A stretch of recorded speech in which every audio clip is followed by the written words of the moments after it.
Buenas noches, amigos de Reporte Saladín. Aquí estamos de nuevo en este sábado, como siempre, para traerles análisis y comentarios de temas del más alto interés nacional. Y uno de esos temas, curiosamente, ha sido, y le llamo curiosamente porque raramente en el pasado no ha ocurrido que alguien haya hecho un análisis de la penalización que le impuso Francia a Haití como consecuencia de la expropiación de los terrenos de los colonos franceses, y que en su oportunidad el rey Carlos X condenó a Francia a una reparación de unos 150 millones de francos. Por primera vez, y lo enfatizo, y este es el dato curioso, por primera vez un economista dominicano, el doctor Andrés Daguajer Hijo, ha hecho un análisis completo y detallado de lo que significó esa deuda, independientemente de las decisiones posteriores que fue tomando el gobierno francés, conscientes de que el peso de esa deuda de unos 150 millones de francos era algo prácticamente en su periodo, algo extremadamente difícil de saldar. De ahí que los gobiernos haitianos, comenzando por Jean-Pierre Boyer, tuvieron que endeudarse con la propia banca francesa para atender el servicio de esa deuda, y pasados los años, entre paréntesis, y con motivo de la ocupación de República Dominicana durante 22 años, a la República Dominicana a prorrata se le asignó el pago de una parte de esa deuda que le impuso Francia a Haití. Y los dominicanos, por supuesto, en el este de nuestra isla, protestaron conjuntamente con los haitianos por el peso que significaba esa deuda. ¿Qué hizo el gobierno haitiano en esa oportunidad? Bueno, primero recogió todas las monedas metálicas para tratar de honrar esa deuda, y luego comenzó a emitir dinero inorgánico, creando una inflación en su época descomunal. Pero lo importante de este titular y artículo que publicara el doctor Andrés Daguajer Hijo, Financiamiento o Reparación, es que finalmente, ya por 1900, prácticamente en los 1900, el presidente Jean Bertrand Aristide le hace una reclamación a Francia de que tiene que repagar esa deuda, y el monto que significó al valor presente de unos 21.000 billones de dólares. Dicho sea de paso, Andy Daguajer, en los comentarios que hace en su artículo Financiamiento o Reparación, destaca que como parte de esa indemnización que teóricamente se le impuso por parte de Boyer a la República Dominicana, de repagar esa deuda de 150 millones de francos, que ahora, en vez de el gobierno francés haber hecho una oferta de financiar el Metro de Santo Domingo, que debería, como una compensación y reparación en el caso de República Dominicana, pura y simplemente asignar una partida para pagarle a República Dominicana lo que fue la prorrata que le impuso el gobierno de Haití a República Dominicana como pago de esos 150 millones de francos a Francia. Es importante destacar que esta ha sido una contribución realmente muy interesante, porque hay un análisis completo y detallado de lo que significaba el monto de esa deuda, y cuando uno piensa que Francia le impuso a Haití el pago de unos 150 millones de francos, pero que Napoleón le vendió la Luisiana, el terreno de la Luisiana a los Estados Unidos de América en 80 millones de francos, un terreno equivalente a 10 veces el tamaño de Haití, porque se extendía la Luisiana hasta el Canadá. Uno tiene una idea de la magnitud de lo que se trataba. Finalmente, queremos destacar que esta sugerencia que ha hecho, sobre todo, asumiéndose que el Congreso de Francia, que conoció en una sesión esta propuesta de reparación al gobierno de Haití, de lo que fue el peso de la deuda que se le impuso como reclamación del valor de los terrenos de los colonos, de 150 millones de francos de la época, es importante porque si el Congreso francés aprobase el pago de esa indemnización o de una parte o porcentaje de la misma, debería de incluirse inclusive ahí a la parte correspondiente a la República Dominicana. Por otra parte, es bueno destacar que, como lo ha dicho el presidente de la República, Luis Abinader, la gira de Abinader, y esos fueron los titulares, pone a Haití otra vez en la agenda internacional, ya que el mandatario aprovechó sus viajes para reiterar el llamado a la comunidad internacional por Haití. Se refiere muy especialmente ese titular de lo que fue la prensa nacional al hecho de que en las visitas tanto al presidente de Francia como al presidente de Brasil, independientemente de las conferencias en las que participó el mandatario dominicano, tanto en Francia como en Brasil, hay que destacar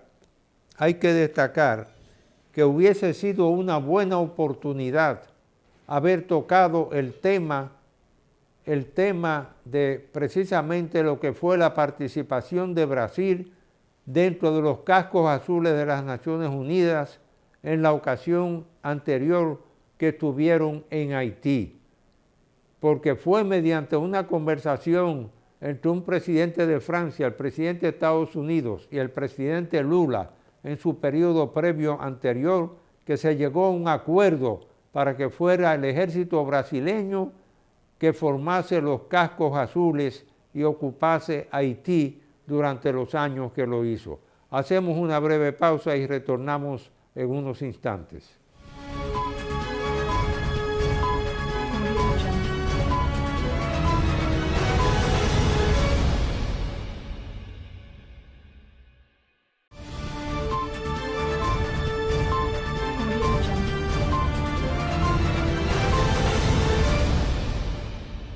Bien, amigos, continuamos con el reporte Saladín. Y como ha dicho el propio presidente de la República, el presidente Abinader, todos los países se pueden cansar de Haití, menos la República Dominicana. Y muy especialmente, porque todo el mundo sabe la crisis financiera que tienen actualmente las Naciones Unidas, una crisis financiera nunca vista, y prácticamente se están agotando los recursos para la ayuda humanitaria. Y en Haití hay unos 5.4 millones de habitantes que actualmente, de acuerdo con informes emanados de las Naciones Unidas, de la ONU, están pasando hambre esos millones de habitantes. Independientemente también de esas noticias, está el hecho de que el diálogo sobre la crisis haitiana, que teóricamente debería de haber ocurrido la semana anterior, la semana pasada, ahora se ha programado para el lunes 23 de junio con 6 temas principales. Esos temas principales dentro del Consejo Económico y Social son, los voy a listar, a mencionar todos, son 6 temas: migración, comercio bilateral, desarrollo de comunidades fronterizas, seguridad nacional, relaciones internacionales, asuntos laborales. Ahí está concentrada la agenda de lo que está programado para las 2 de la tarde en la próxima semana en la Universidad del Caribe, Unicaribe, y sobre todo que habrá unos 14 delegados por mesa. Y este tema será de suma importancia independientemente de los aportes que haga cada sector dentro del Consejo Económico y Social para plantear soluciones a la problemática que todo el mundo conoce de Haití, donde inclusive ya se ha llegado a un punto en el que se ha pensado en incorporar a Barbecue o Cherizier como jefe de una de las bandas de secuestradores y asesinos en el vecino país, como en una eventual negociación para darle participación a todos los actores que están en el escenario público. La realidad es que cada día se hace más complejo y más difícil, y sobre todo debido a que las respuestas que salen de la Organización de las Naciones Unidas, de la ONU, de su Consejo de Seguridad, de la Secretaría General de la Organización de Estados Americanos, OEA, también en relación con las supuestas propuestas para pacificar de nuevo Haití y recuperar la paz y la seguridad en ese país, pudiendo organizarse un proceso electoral que supuestamente en el año 2026, en el mes de febrero, 7 de febrero del próximo año, tendrían un nuevo presidente, el vecino país, poder ejecutivo y poder legislativo después de un proceso electoral cada vez más difícil de organizar. Por otra parte, cabe destacar una información de mucha relevancia para la República Dominicana, y es que República Dominicana, precisamente en esta semana que ha transcurrido, presentó credenciales la nueva embajadora de República Dominicana en Washington ante el presidente Donald Trump, la señora María Isabel Castillo Báez, y sobre todo que ésta ha seleccionado como temas principales de su agenda de trabajo el comercio, la seguridad y la migración. Independientemente de esos temas que ella ha seleccionado como prioritarios, y me llama la atención poderosamente que los medios de comunicación de República Dominicana, siendo esta una información contenida en algunos de los medios de comunicación escritos, especialmente en fecha 16 de junio, no le dieran más énfasis precisamente a la presentación de credenciales de la nueva embajadora dominicana en Washington, porque se trata de una diplomática de carrera que ha sido además embajadora en México, un país también cuyo grado de sofisticación en el manejo de su diplomacia es muy importante. Pero no quiero dejar de mencionar también que esa presencia del presidente de la República, tanto en Francia como en Brasil, teóricamente abrió nuevas oportunidades para que la crisis haitiana encuentre eco dentro de lo que son las Naciones Unidas y sobre todo la crisis financiera por la que ésta atraviesa, independientemente del anuncio que acaba de hacer el Banco Interamericano de Desarrollo de hacer una importante donación a Haití que serviría para cubrir por lo menos algunas de las necesidades de ese país. Pero hay que destacar que no es con una policía de 9.000 miembros, independientemente de los 400 policías de Kenia aportados por el presidente Ruto de ese país, ya que el ejército actual de Haití, el cual no se acaba de conformar, estaría formado teóricamente por unos 7.000 hombres y no para una población de 10 millones de habitantes, aparentemente no tendrían la capacidad de restablecer el orden público y la seguridad sin una ayuda económica más eficiente de los Estados Unidos de América, del Canadá y de los países de la Unión Europea que siempre han conservado vínculos con Haití de una importancia extraordinaria. Espero pues que con esta breve introducción,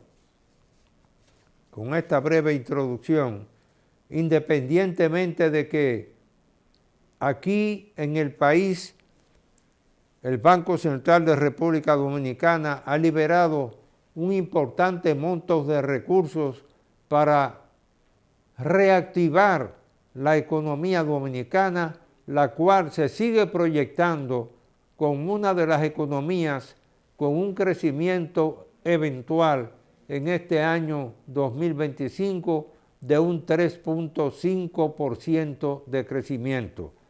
Asimismo también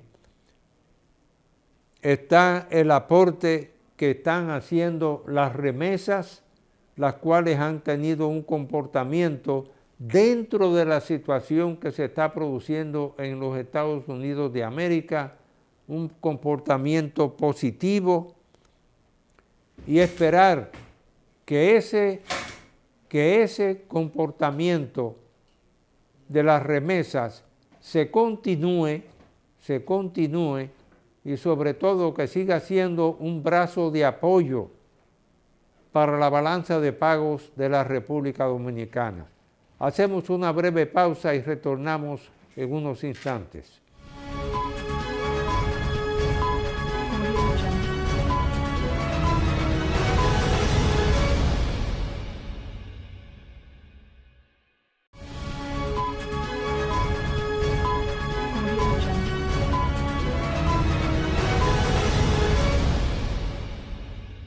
Bien amigos, hoy tenemos una invitada muy especial y como siempre hemos tratado en la vida de mantener un equilibrio en la representación, hemos tenido en estas citas cada sábado a dos caballeros anteriormente como invitados y era justo que hoy tuviésemos como invitada a una dama.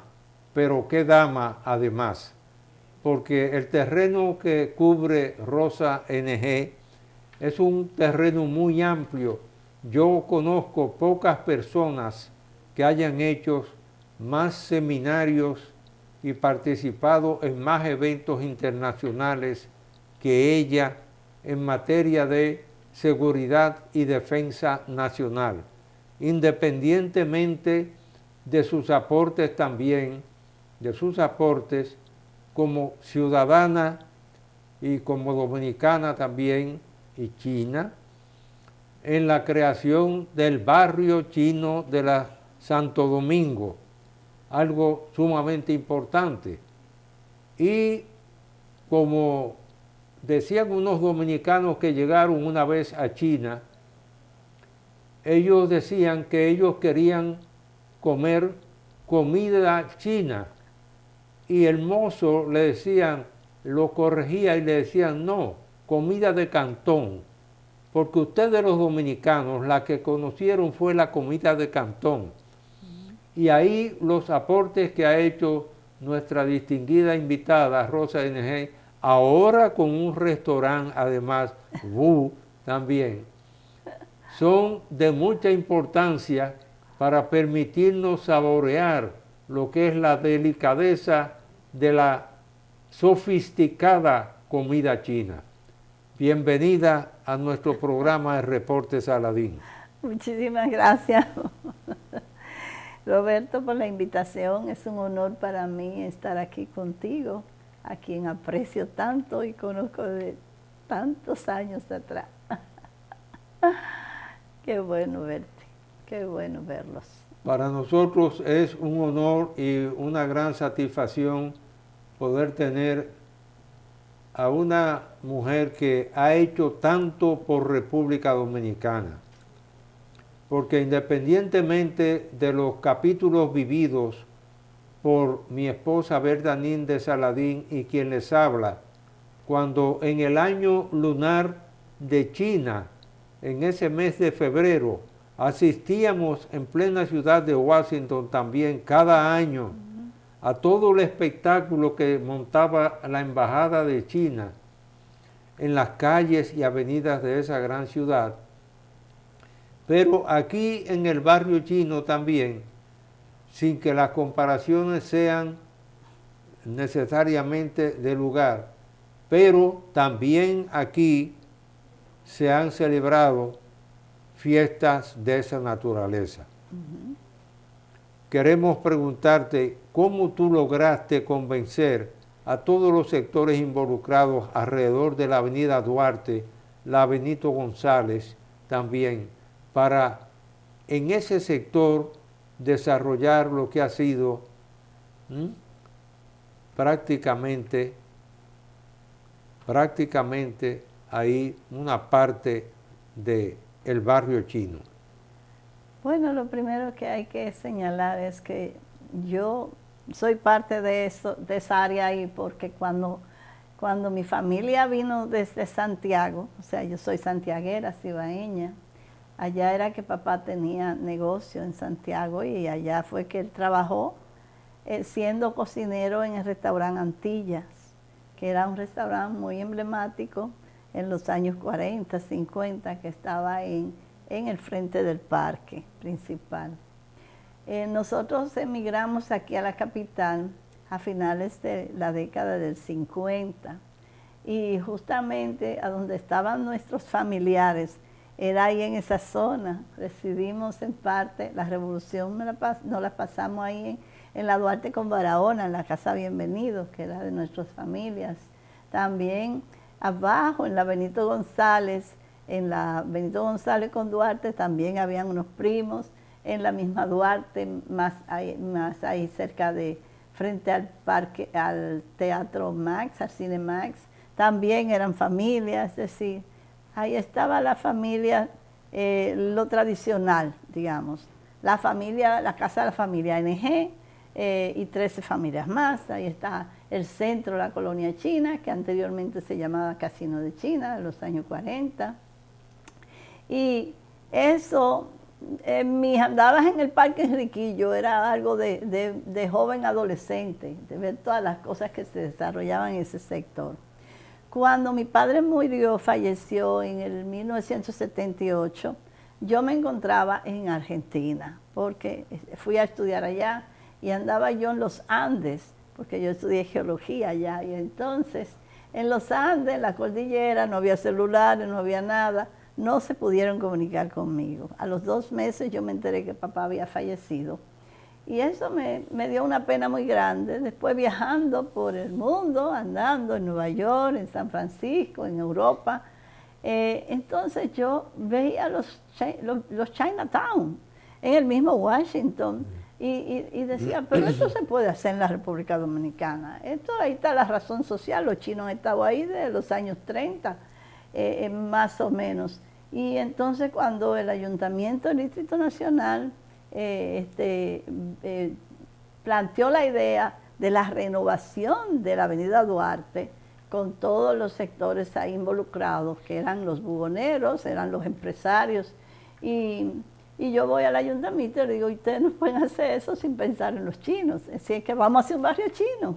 Y es ahí que yo le presento la idea al ayuntamiento, que fue muy bien aceptada, y entonces yo empecé a tejer, a armar, ya tenía un objetivo, que era lograrlo. Ese primer restaurante que dice ahí, el restaurante de Delicia Campestre, que es el Shen Yuan originalmente, es de un primo mío, de Tony NG, apellido Wu, porque el NG es Wu.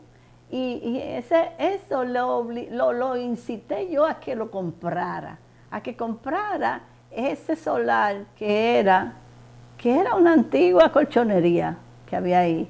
Él compró eso y compró una esquina más adelante en la José Martí, y empezó todo. Entonces, nosotros iniciamos, yo tenía la Fundación Flor para Todo creada durante el gobierno del presidente Fernández, y es así como yo me embarco en hacer todo ese movimiento de lograr unificar.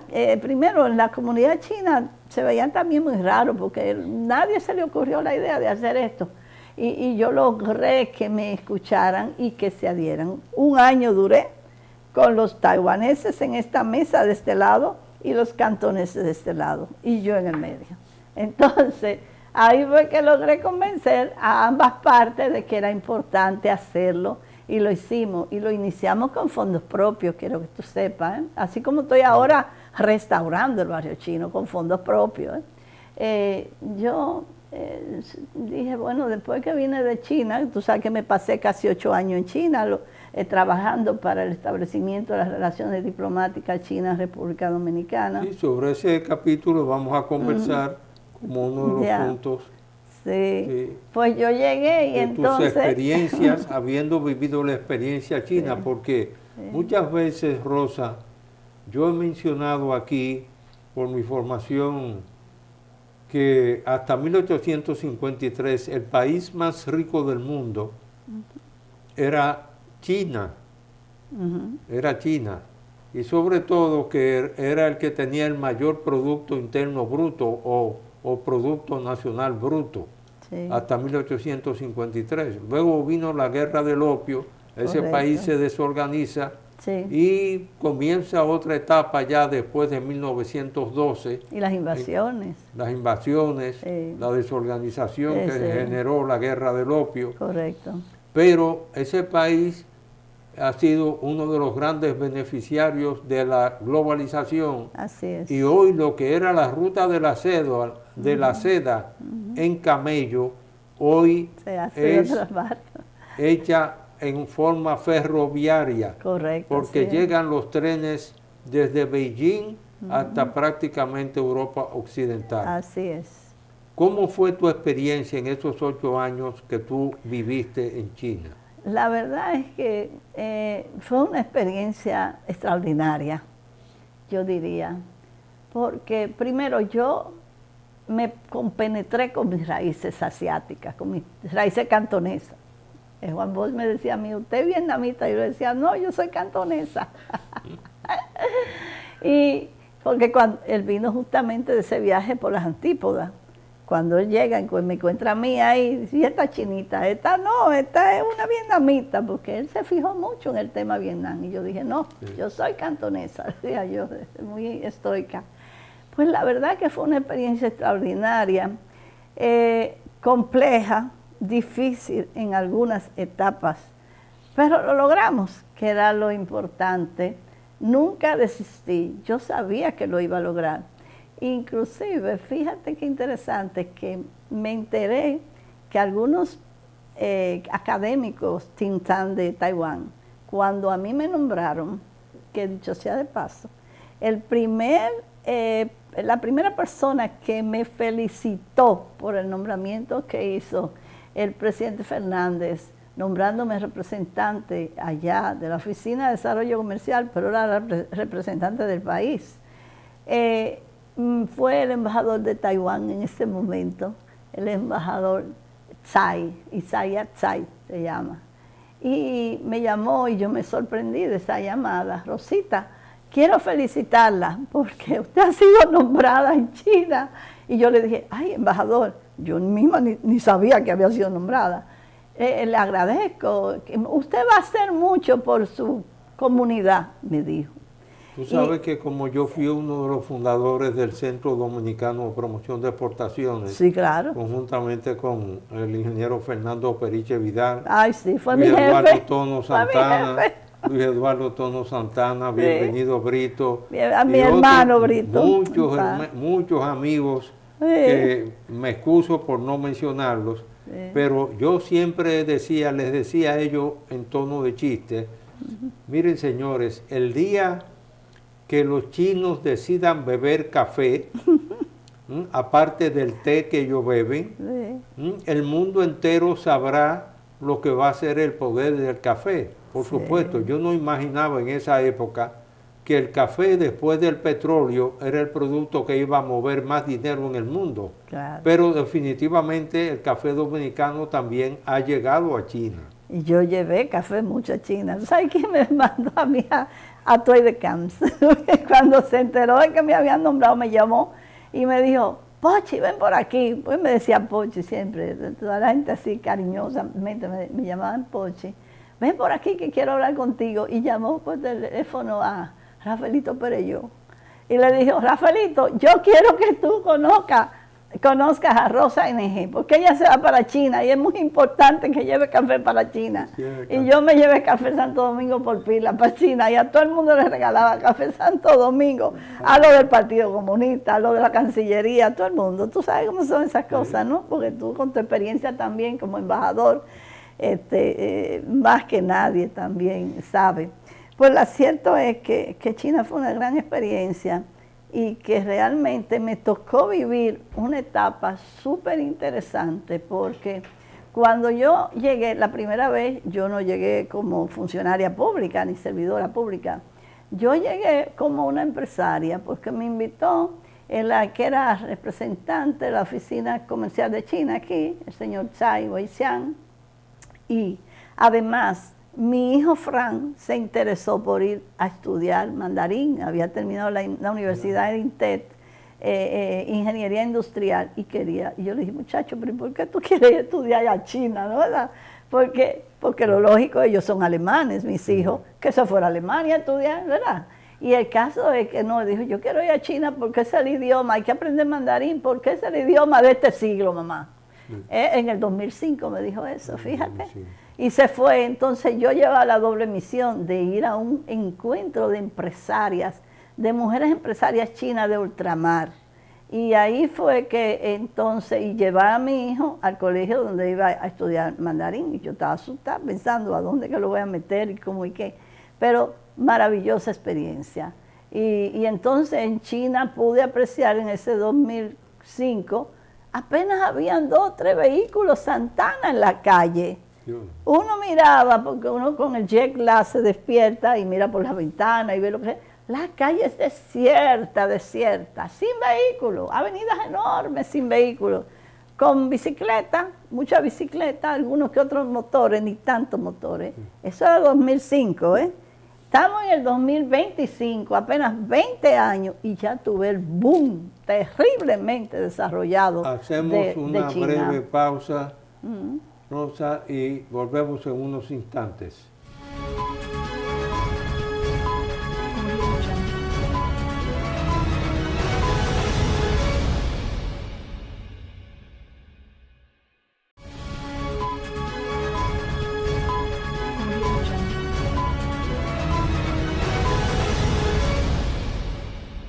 Bien amigos, continuamos con el reporte Saladín y por supuesto en esta conversación con Rosa NG, nuestra querida amiga y una de las personalidades de República Dominicana que tiene una proyección internacional. Hablábamos de cómo tu hijo decidió estudiar en China e irse a estudiar mandarín por la visión que él tenía del rol que iba a ser precisamente en el futuro ese gran país. Así es. Y mira que en 20 años, apenas en 20 años, China ha hecho un desarrollo extraordinario. Cuando llegué en el 11, que fue cuando me nombró Leonel allá, representante, yo inmediatamente fui al Partido Comunista a conversar, porque ya conocía gente allá, y a expresar el interés que tenía el gobierno ya de ir dándole más fuerza a la relación, de pasar a un nivel diferente, ¿ya? En ese momento, los chinos no querían hacer relaciones diplomáticas con ningún país de los que tenía Taiwán, porque para China siempre ha sido más importante llegar a un entendimiento pacífico con Taiwán, con los líderes de Taiwán. Y en ese momento, quienes dirigían Taiwán era el partido del Kuomintang, el Partido Nacionalista, y estaban en camino a eso. Ya se habían entendido, o sea que el consenso del 92 era aceptable por ellos de que hay una sola China. Y ese es el interés. El caso es que esto pasó y quedamos en que íbamos a continuar desarrollando las relaciones comerciales, como de hecho sucedió. Yo comencé a trabajar mucho, a dar facilidades a todos los empresarios dominicanos que querían ir a China, a dar todas facilidades de visado, porque fui cónsul también, como quien dice, y a promover el país, desde el punto de vista turístico, desde el punto de vista comercial y potencial para muchísimas cosas de proyecto. Llegó el 16 y es así como hay un cambio en Taiwán y viene la actual presidenta Tsai Ing-wen, y entonces ya ella viene con una línea más divisoria. Mientras estaban los taiwaneses con el Kuomintang, había ya mucha colaboración entre China y Taiwán, que era lo que se quería. Había muchos intercambios. Algo que era sorprendente, las inversiones que tenía Taiwán en la propia República Popular de China también. Sí, claro, en Dongfeng, cerca de Cantón. Era muy importante en ese tiempo ese entendimiento, y entonces luego pasó esa fase en que China invertía en Taiwán y le compraba todos los productos de vegetales, de frutas y todas esas cosas, porque China es un gran mercado en cuanto a consumo. La situación se da de cambio en el 16 y ahí entonces, después que como quiera yo había logrado que luego con el presidente Danilo Medina llegaran unos emisarios a tratar los temas de reinicio de las relaciones, pues es en el 16 propiamente dicho que ya el presidente Xi Jinping cambia la dirección de que como hay tanta beligerancia por parte de Taiwán, entonces van a empezar a tener más directamente vínculos con los países de Taiwán. Ahí es que entra Panamá. Muchos allá creían que yo voy a llegar primero, que yo era la primera porque yo era muy activa. A mí me decían que yo trabajaba más que cualquier embajada. Y a mí me daba a veces un poco de cosas porque los mismos embajadores me decían, pero Rosita, ¿y cómo que tú sabes tanto? ¿Cómo que tú encuentras tanto? A ti te llegan primero las cosas. Yo repartía libros, yo hacía de todo. Y entonces es así que luego entonces se da el paso de que mandan a la señora Fu para acá. Yo la traigo al país, yo la llevo con el CONET, la llevo con Pepín, la llevo con todo el mundo importante para el área de tipo empresarial comercial, y entonces la dejo acá y me voy a China de vuelta. Y ahí entonces vinieron esos par de años. Yo creía que debíamos haber hecho el paso definitivo antes, pero ya ahí también Danilo estaba como más rescatado, yo diría.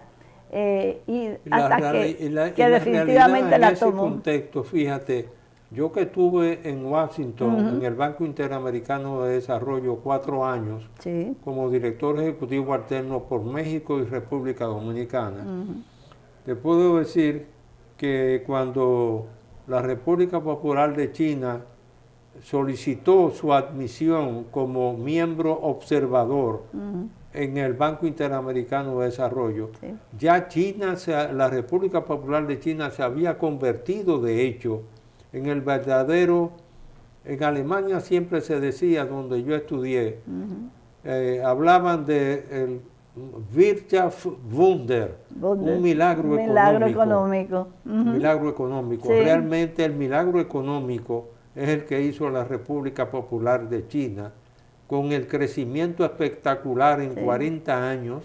Muy de acuerdo contigo. Que sacó, muy de acuerdo. Que sacó de la pobreza a una gran parte de la población. 800 millones de chinos sacados de la pobreza. Tú sabes que yo estuve casada con un alemán 20 años y mis hijos son alemanes. Y yo también hacía referencia a eso, del Wirtschaftswunder. Es decir, que los chinos lograron el milagro chino. Sí. Y lo lograron por sí solos, porque no, fíjate que en Alemania los aliados intervinieron mucho, porque después de destruir muchas partes de Alemania, apoyaron a Alemania, dieron dinero a Alemania y los alemanes tuvieron que luchar obviamente para que sus marcas fueran reconocidas mundialmente, porque eran los perdedores de la guerra. Pero los chinos hicieron su proceso solos, sin ayuda, solo con la visión de los líderes chinos de que era importante no mantenerse aislado, o sea, no mantenerse pragmático en el sentido político, sino que no hay que olvidar que Deng Xiaoping era discípulo de Zhou Enlai. Y Zhou Enlai y Deng Xiaoping habían vivido en Francia, habían conocido Occidente, sabían cómo funcionaba el capitalismo en Europa. Y entonces vienen y dirigen China después que Mao Zedong fallece y se acaban la banda de los cuatro. Y entonces es la visión de las alternabilidades, de hacer del socialismo con características chinas un modelo para ellos, para ellos. Siempre que me hablaron me dijeron, mira, no queremos que nadie nos copie, cada quien tiene que hacer su camino. Y el camino nuestro ha sido pensado en base a nuestros orígenes, a nuestra cultura y a lo que creemos que es el estado de bienestar para todos. Y eso es el socialismo con características chinas. Un poco capitalismo, un poco socialismo. Esa es la verdad. Sí. Yo llevé a Felucho en el 2006 a China, a una expo turística, y quedó impresionadísimo con Chichi y Selman. Eso fue en el 2006 que fuimos. Y Felucho me dijo, pero Pochi, esto no es más que la dictadura con respaldo popular de Juan Bosch. Y yo me quedé medio riendo y digo yo, bueno, no deja de tener razón. Porque un país de 1.400 millones de personas, ¿cómo tú puedes dirigirlo, ¿se entiende? Si no es dentro de ciertos límites centrales. Esa es la verdad, a mi manera de entender. Y el pueblo, lo importante es que el pueblo es feliz, el pueblo baila en la calle, tiene alimentación, tiene vestimenta, vive la vida, no le quitaron sus cosas, sus religiosidades, no le quitan su cultura. O sea, eso es muy importante, muy importante. Y han podido dar el salto, ese es el milagro chino, realmente. No, y sobre todo que fue un camino propio. Totalmente. Porque hay que saber lo que vivió la República de China de 1912 en adelante hasta el estallido de la Primera y de la Segunda Guerra Mundial. Sí. Mucha pobreza. Mucha pobreza, muchas situaciones difíciles. Muchas violaciones. Yo creo que ahí se conjugaron, ellos llaman el siglo de la humillación. Y yo digo con razón, porque ahí todo el mundo tenía parte del pastel. Y estaban todos dirigiendo. Esa guerra del opio fue fue inclemente, ¿tú entiendes? La degeneración, motivar a la degeneración humana de la gente solo por dominar el mercado de la droga. ¿Eh? Y la verdad es que se supieron levantar y hoy en día pues dan muestra también de mucha generosidad, yo digo, porque si fueran más egoístas, yo diría, ellos estarían pensando, bueno, pero estamos bien, nos quedamos aquí y seguimos en este camino, pero no, ellos han lanzado. Sobre todo cuando uno ve las estadísticas, Rosa, las estadísticas que uno toma como un año de referencia, que las exportaciones de China a América Latina y al Caribe son de 450.000 millones de dólares, contra las exportaciones de Estados Unidos de América, que son de 250.000 millones de dólares, prácticamente casi la mitad, hacia América Latina y el Caribe. Pero uno también tiene que abrir su mente a que no solamente el caso de la República Popular de China, sino que la India también es un país de más de 1.000 millones de habitantes, de un pueblo que también se ha educado en idioma inglés, tiene esa ventaja, de un pueblo que tiene en su ADN las matemáticas, y de ahí la cantidad de ingenieros de sistemas que hay en el mundo, regados en todo el mundo, de la India también, al igual que de China. Dos realidades totalmente diferentes, la de China e India, completamente diferentes. Yo estuve en India también, cuando mi amigo Hans Tannenberg era embajador allá, porque leí un libro que me regaló mi amigo, el embajador Jorge Jaime, que fue embajador en India y fue embajador en China. Yo conocí a Jorge en China y me regaló su libro. Y yo me quedé muy impresionada con el libro porque me lo leí de un tirón y yo dije, bueno, yo creo que es importante, interesante ir a India. Y le digo yo, Hans, cuando haya cualquier seminario que haya por allá, avísame porque yo tengo ganas de ir a ver India. Y me fui allá y me pasé una semana. Y claro, pude también aprender un poco de la realidad india. Pero son dos realidades completamente distintas. Las cosas de la vida, el primer cargo diplomático que me ofrecieron a mí fuera de el puesto de agregado comercial en la embajada nuestra en Alemania, en Bonn, que era en esa época la capital provisional de Alemania, fue precisamente la de embajador en la India. Pero le cogí miedo a las 7 vacunas que había que ponerse en esa época. Claro, yo le hubiera cogido miedo también. Sí, a la cantidad de vacunas que había que ponerse para ir a la India. Hiciste bien, era mejor irse a Washington. Pero fui 2 veces embajador en Washington, luego embajador ante la OEA también. Sí, también. Y han sido carreras en las que tú has estado presente en Washington y has visto también el trabajo que se ha hecho, que hemos hecho por República Dominicana. Claro, así es. Y por supuesto, solamente toca hablar ahora de la parte gastronómica. ¿Cómo te ha ido en tu experiencia gastronómica administrando ese restaurante? Bueno, debo decir, los administradores son los hijos míos, pero yo soy el guantecito por detrás. Es una linda experiencia porque me ha permitido mantener la unidad familiar, que es algo muy importante en la vida de uno, ¿no? Eso... Y además mucha gratificación por la gente que me demuestran que me quieren, porque ahí van todos los amigos, ahí van gente que uno va conociendo, pero que además ya se han hecho parte del lugar, que son fijos, que vienen casi toda la semana con su familia, con sus niños, los nietos, los abuelitos, los tíos, los padres, hasta los perritos. Y eso me da mucha alegría porque creo que estoy sirviendo a algo. Además, vivimos innovando con la comida. Tú hablabas de la comida, la gastronomía cantonesa, que es realmente la que más se conoce en el mundo, porque los cantoneses han sido desde los tiempos del general andaba con los barcos por todas partes. Emigraron hacia América Latina. Y en la construcción del canal de Panamá, la mano de obra china jugó un rol muy importante. Así mismo es cierto.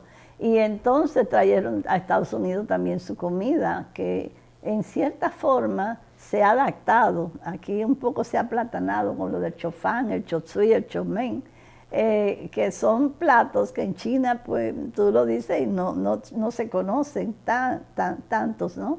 Pero sí, la comida, hemos hecho una especie de conjunto de comida, porque hay algo japonés, algo tailandés, indonés, de parte de mi hija Marta, la amiga de tu nuera, ¿no? Sí. Y la verdad es que sí, estamos contentos. Me han pedido mucha gente que me asocie con ellos, amigos muy queridos. No hemos querido dividirnos y multiplicarnos. Yo pienso que eso va a tomar su tiempo. Pero lo importante es que hacemos algo. Te agradecemos infinitamente esta oportunidad de tenerte como invitada, porque sabemos el trabajo que tú has hecho en República Dominicana, internacionalmente también. Y nada, saber que la existencia del barrio chino en Santo Domingo es en gran parte una obra tuya.